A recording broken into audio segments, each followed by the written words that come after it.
Hello everybody, my name is King Maff, and today we're going to be talking about why Africa is the easiest country for you to learn when playing GeoGuessr.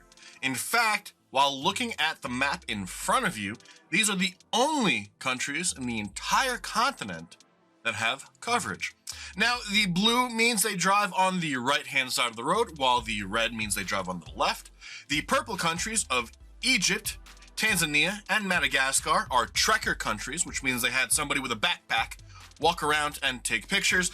We will not be talking about those three countries today, mainly because you're not going to see them as often as you might want to in most world maps. Now, I do recommend going to GeoTips and clicking on those countries to learn about what you can find in those areas.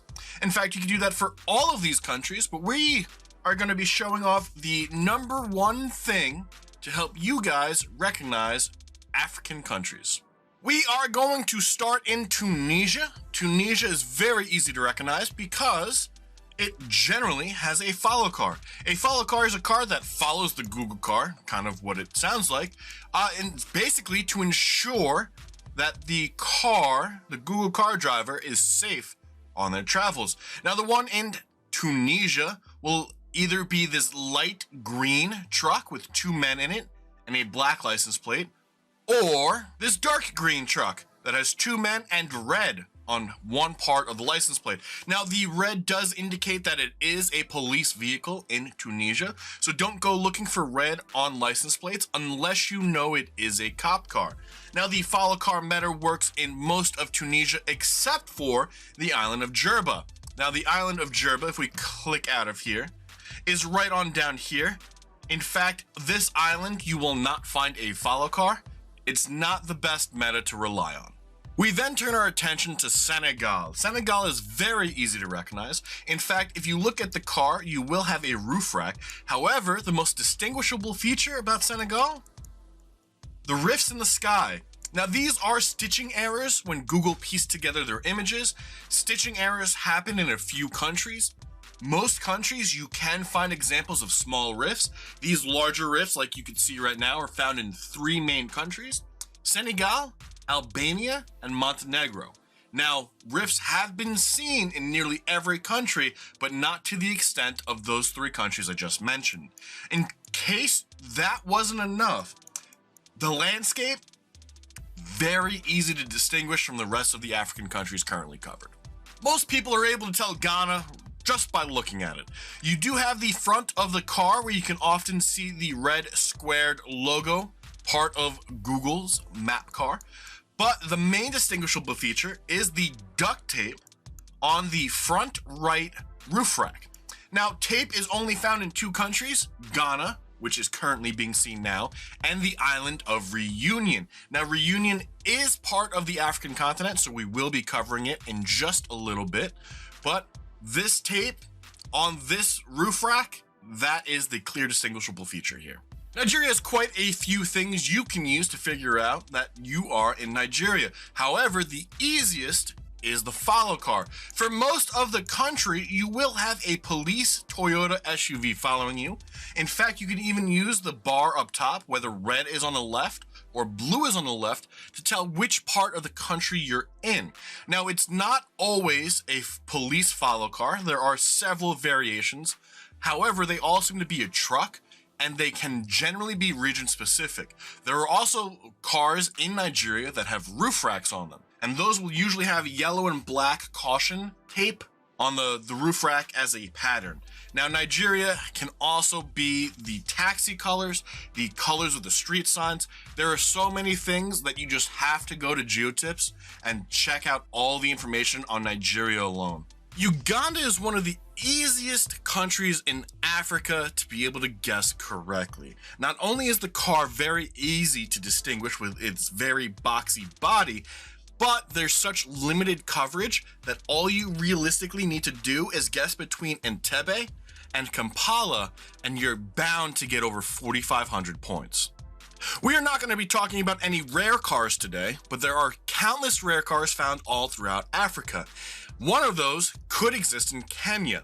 However, the two most common cars in Kenya are the snorkel car, as seen here, with the air intake being over here. This is meant for cars that travel through puddles so that water doesn't get sucked into the engines. So the Kenya snorkel car is very easy to distinguish, and the other car, which I call the mirror car, has what appears to be a side view mirror on the front left of the vehicle. A lot of old cars had that style.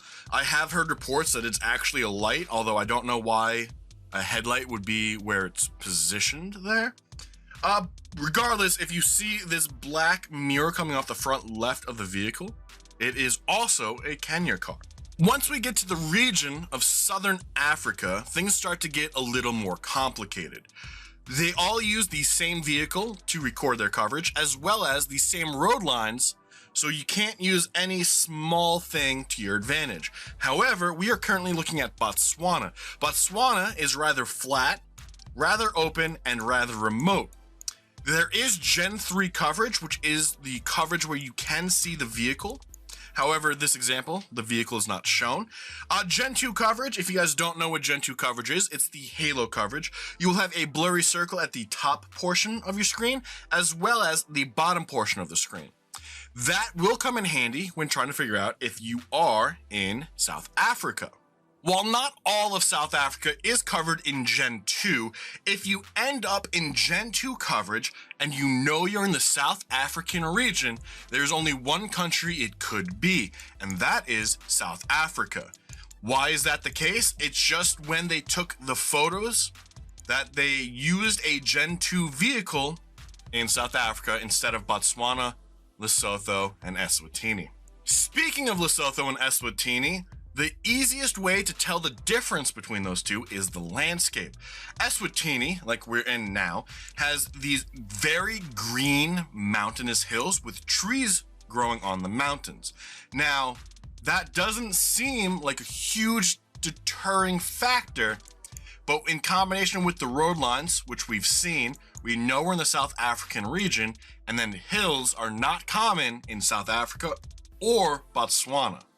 The fact that there's trees growing on it counters Lesotho, which we'll show right now. If you go into Lesotho, you can see also some pretty nice mountains and hills. However, a lot of the rock will be exposed on the sides of these hills, and you will not find any trees growing on these sides. Now that does conclude the majority of the countries. We have 3 island groups that are assigned to Africa that we will talk about. That includes Madeira, where Cristiano Ronaldo was born, the Canary Islands, which are owned by Spain, and Reunion, which is owned by France. Madeira is a very mountainous island, and because it's owned by the Portuguese, you can still find Portuguese license plates. That is the blue on the left and the yellow on the right. Now, Portugal has changed these license plates, so they won't be around for much longer. But while they are still around, it is always nice seeing yellow on a license plate and knowing that you're in a Portuguese territory or the Portuguese country. Now, Portugal does not have mountains that look like this, so the landscape is also a big factor, and that could help you decide between mainland Portugal and the island of Madeira. As for the Canary Islands, the biggest thing you're going to want to look for are bollards. Now, bollards are reflectors, and they can be, and usually are, different between countries. Now, the Canary Island bollard is different from the Spanish bollard because they use yellow instead of orange. Now, if that wasn't enough, the tropical landscape, including the use of palm trees and most of the side road filler, which are what these are fillers, can help you figure out that you are not in mainland Spain and that you are in fact on the Canary Islands. As for Reunion, we talked about it a little earlier. There is also some black duct tape. However, it's on the rear right passenger bar instead of the front right. Now, it's also a different vehicle, being a white truck with black rain guards. However, the black duct tape is the most distinguishable feature here. And again, as mentioned earlier in the video, only 2 countries have tape, Ghana and Reunion. And if we just take a quick look around, besides the tape, it's pretty obvious you can't be in Ghana here. When it comes to those purple countries, most of the major important features are covered. So in Egypt, you're going to see the Great Pyramids. In Tanzania, you're going to see Mount Kilimanjaro. In Madagascar, you can see the Avenue of the Baobabs. All of the major things are covered there, but again, please go to GeoTips, click on those, learn about them for yourselves. It is not that important to learn the purple countries, as they do not show up often in world maps. If you are playing the official GeoGuessr maps, you will need to learn them. It comes down to map creators not wanting to put on trekkers, as trekkers are usually tougher to find clues and information to help you pinpoint. But I have been King Maff. That is the Africa tutorial. I hope that what I have shown you today has proven that Africa is the easiest continent to learn. Hopefully this gets that idea out of your head that it's impossible to know which country is which in Africa because they all look so similar. I think we have done a great job at proving that there are small little things, including car meta, as well as the follow car meta, that can help you become a better GeoGuessr player. I hope you all enjoyed. If you did, please leave a like as well as a comment to let me know how much this has helped you. Subscribe if you have not already, and we will be back for another video tomorrow. If you wanted to play along, there will be a link in the video that we uploaded yesterday so that you can participate in tomorrow's challenge. But until then, guys, enjoy the rest of your day, and bye-bye.